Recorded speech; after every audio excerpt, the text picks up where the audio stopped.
Pokemon Masters, Toby here, and I'm running out of time. It's November already, which means it's time for the release of Brilliant Diamond and Shining Pearl. Will they be the definitive Diamond and Pearl experience, or will we quickly remember them as like the not-so-good remakes and go back to the originals? Personally, I know I'll never go back to the originals. Platinum was always better, and I think for one key reason. In Pokemon Platinum, there was a lot of different Pokemon that you could access throughout the story that you couldn't in Diamond and Pearl. There was just a wider range of team options. Whether that's just having a wider assortment of Fire-type Pokemon, which Sinnoh sorely needed in Diamond and Pearl, or having access to Rotom earlier, or just all of those late-game evolutions to older Pokemon that for some reason in the original Diamond and Pearl were really hard to get hold of, like they didn't want you to adventure around the region with them. Luckily, it looks like Brilliant Diamond and Shining Pearl are moving in a positive direction though, with a lot of these Pokemon being accessible through the new Underground feature, so I suspect the Pokedex we're going to see in these games is going to be much closer to the Platinum Pokedex, with access to all of those Pokemon at the stages in the game that we would like to get them. So naturally, with less than a month to go, the question has arisen, who am I likely to catch? Who will be on my team? It's a question I like to ask myself every time a new Pokemon game's coming out.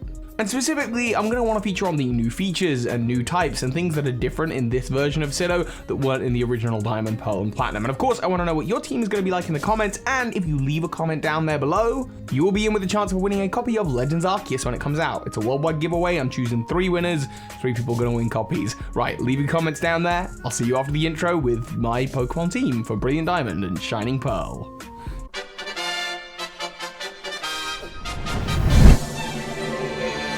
So, Pokemon Masters, this is something that I like to do every time a new game comes out. I've done a number of videos like this in the lead-ups to Sun and Moon and Sword and Shield and Let's Go Pikachu and Eevee, but I very rarely end up with the same team that I predict that I'm going to use, and that's because what I value more than like a strategically good team is the gameplay experience. If I'm in the game and it feels right to catch Pokemon, even if I already have a Pokemon of that type, that's what I'm going to prioritize. So see this as kind of a guideline for an adventure around Brilliant Diamond, because that will probably be my chosen version that I'll play first, though I will end up playing both of them, and I will be playing that copy of Brilliant Diamond right here on YouTube. I will be streaming it live the moment the game's out, so from the moment the game's out in the world, you will see me streaming it here on YouTube.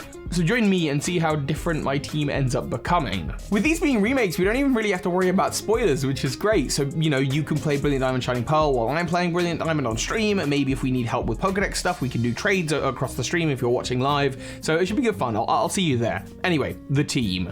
We start where all teams start, with the starter. And immediately, I'm thrown into a decision that is too hard for me, because unlike other regions where there is a clear favorite or a clear least favorite, I don't have that with Sinnoh. In fact, I think Sinnoh is the best starter roster that exists in the Pokemon world. I know immediately the comment section is going to be like, what are you talking about? Chimchar is clearly the best, or Turtwig sucks. I disagree completely. I love all 3 of these Sinnoh starters so equally. I love their middle stages equally. I love their final evolutions equally. I'm a little bit biased towards Turtwig because that was my first starter when I first played Diamond. That might lead me to picking Turtwig, but I really don't know. The obvious choice would be, okay, well, use the one that you've used the least. The problem is, I've used all of these starters in my various Diamond, Pearl, and Platinum run-throughs so many times that I'm pretty sure I've used them all pretty equally. There is no way for me to choose a starter just as the opening Pokemon without choosing the rest of the team first. The second thing I want to address with Sinnoh is a lot of people are like, oh, well, hang on, what about a fire type? Because, you know, Sinnoh is infamous for having a lack of fire types. You've got to get a fire type on the team. You've got to get a fire type on the team. And here's something. I actually suspect that more people have fire Pokemon on their team in Sinnoh playthroughs than in other Pokemon generation playthroughs, because everyone's so aware that there's a lack of fire Pokemon. I mean, 1 in 3 people statistically have an Infernape, but not including those, I feel like everyone else is immediately like, cool, I better get a Rapidash, or if you're playing Platinum, I better get a Houndoom, or I better get a Magmar. I think more Sinnoh playthroughs have been done with those 3 Pokemon than other playthroughs of other generations with other fire-type Pokemon, because people are acutely aware of how few there are. I don't feel the need to have a fire Pokemon on my team. There are like 16, 17, 18 different types. Some of them are not going to end up on my team, and none of those Pokemon particularly appeal to me. What I do want to put a focus on, though, are Sinnoh Pokemon that were released during the era of Generation 4. of which there are 58 different families of Pokemon in the Sinnoh region, not including legendaries. I don't tend to do playthroughs with legendaries on my team. This is because they're late game Pokemon that there's no room for growth with them, and you usually catch them at a level that's slightly higher than the rest of your team. So I don't know, there's something just feels off about catching legendary Pokemon and using them in a run through. So okay, I've talked a lot about what I'm not going to have on the team. What am I going to have on the team? Well, we should talk about the fairy type. There are a handful of Pokemon, only 2 of them being new Sinnoh ones, with Mime Jr. and Togekiss being the Sinnoh fairy type Pokemon. Obviously, you could evolve Mime Jr. into a Mr. Mime, or trade it over to Sword and Shield and get a Mr. Rhyme. Clefable, Azumarill, and Gardevoir are all options, but again, I really want to focus on those Sinnohmons, and I have used Togekiss in a run-through before. Maybe it's time to use Mime Jr. and not evolve it. That would be different. That would be a fresh Sinnoh experience. Not only have I ever caught a baby Pokemon and not evolved it, but also to have one that's a fairy type that wasn't a fairy type when it originally came out. It'll be my hard counter to Garchomp. Imagine taking out Cynthia's Garchomp with Mime Jr. Okay, sure. Okay, Toby, what else is going to be new in BDSP? Well, we know there are going to be the Pokemon hideaways down underground. And in that, we actually see the player character catching a Munchlax. In the original Diamond and Pearl, Munchlax was very, very, very, very rare. Like 0.00.1%. Wait, you can't have 2 points. That doesn't make any sense. It was rare, okay? You had to get it out of a honey tree, and like getting a honey tree Diamond and Pearl Munchlax is just like phenomenal. It's not going to happen in your run through. But now it can, making Munchlax an option. Then again, I don't think I can really have a team where I have both Mime Jr. and Munchlax. Just feels like I'm going for an underpowered team, although that could be a good way to challenge myself. Rotom is going to get a kind of update in Brilliant Diamond Shining Pearl, and if you're like, what are you talking about? In the original Diamond and Pearl, Rotom had no forms, and it was only available after you got the National Dex, but in Platinum, they made it available for your team as soon as you beat Gardenia's Gym.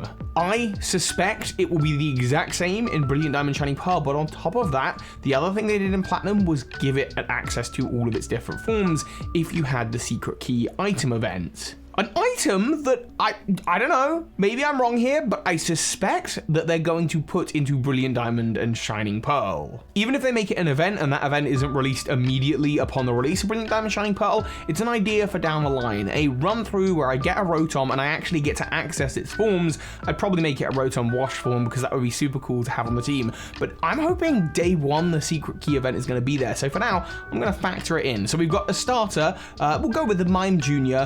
and the Rotom Wash. Is there anything else? Because there's not as much new in Brilliant Diamond Shining Pearl as there was in Let's Go Pikachu and Eevee, in which many of the Pokemon had Alolan forms that you could trade for in the game, or Mega Evolution. That stuff isn't here. But you know what? Sinnoh was the last time that they en masse gave a bunch of evolutions to older Pokemon, and I think it would be really fun to use a Tangrowth or a Yanmega. Me and Tangrowth have got a similar thing going on, and Yanmega's just really, really cool. I've never properly used one in an adventure team before. So yeah, not sure which one of those, but we'll save a slot for one of those. And then the other thing I have to realize is next to the starter, I'm going to need to have at least one other Pokemon out of the gate as soon as I leave the starting town. And for this, I have the perfect Pokemon. Obviously, my options for the early route are Bidoof, Starly, Kricketot, and Shinx. Oh, and I guess Bedu as well. Any of those are kind of the early route Pokemon, and I have not used a Starly since I first played Pokemon Diamond 15 years ago. So I absolutely, as a bird keeper, feel like I really want to use a Starly on this team. So there you go, you've got the mystery starter, whatever it'll be on my team. I love all of them and all of their evolutions, so that will really be an on-the-day kind of decision. A Staraptor that I haven't used in 15 years, a Mime Jr. that is now Fairy type, a Rotom with Wash form, provided that that form is accessible early, but even if it's not, getting a Rotom that early in the game, that was never the case in Diamond and Pearl, and Rotom is a super cool Pokemon that I have lots of theories about on this channel. And then either a Tangrowth or a Yanmega, and then I realized something, there is one other new thing about this game, and I think I'm going to lean Tangrowth here, because for my 6th Pokemon, I want to choose Scyther. What's that got to do with Diamond and Pearl? Sizzle, its evolution, and why aren't we evolving it into a Sizzle? That was released in Johto, not in Sinnoh. Why do we want Scyther? And my answer is simple, and I think this would be an interesting way to play the Brilliant Diamond Shining Pearl games if you're interested, is Legends Arceus. Legends Arceus will be out 2 months after Brilliant Diamond Shining Pearl. If I take a long time, do all the post-game stuff and all of that, then I can really have fun with this team.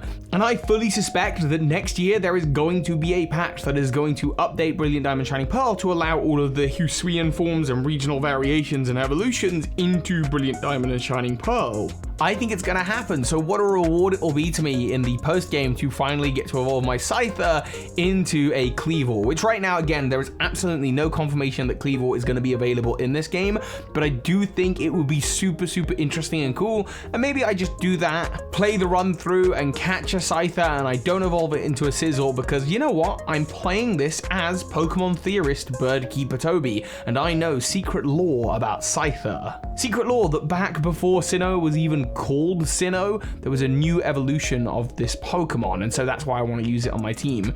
In fact, if it is the case that down the line they release all of the Hisuian forms and regional evolutions into Brilliant Diamond and Shining Pearl, then I can fully imagine myself doing a run through where I focus on those Pokemon as some kind of like Pokemon theorist plays let's play. And I also don't have to worry about any of these Pokemon having HMs, because that's not how HMs work in this game. So there you go. Mystery starter, let me know who I should be picking in the comments down below. Mime Jr, Rotom, hopefully with Wash form, Tangrowth, because it's just generally cool. Starly as an early route Pokemon, although I will miss Bidoof. And then Scyther as a tie-in to Legends Arceus. Now, that is just my prediction team trying to create the newest Sinnoh experience for myself as possible, but it rarely ever goes like that. By the way, if you're still watching this far into a My Pokemon team video, I wanted to give a shout out to my secret audience who are still watching. To you, thank you, you absolute legend. If you've watched this far and you're interested on the release day of Brilliant Diamond Shining Pearl, I think I might make it a challenge run through, which will greatly affect whatever my team will be. But of course, if I encounter a shiny Pokemon, I'm gonna catch it. Or if there's some new mechanic that I don't know about yet that just comes up and is really, really interesting, I might put some focus and emphasis on that. But I have something spicy planned that I think I'm gonna do. But for that, you're gonna have to wait and see. So let me know which starter you think I should be picking in the comments down below. If you do leave a comment, you're in with a chance of winning a copy of Pokemon Legends Arceus when it comes out, because I'm doing the giveaway. There are a lot more Sinnoh videos to come on the release week of Brilliant Diamond Shining Pearl. I'm going to be doing Sinnoh week, a new video every single day about the Sinnoh region, so look out for that. Thank you all for watching. Thank you for the support on Patreon and the merch store, which is linked in the description. And of course, soar high, Pokemon Masters. This is Ash Ketchum. You just watched a video by Birdkeeper Toby.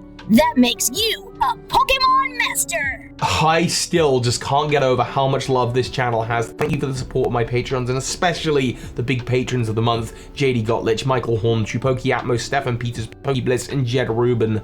Thank you.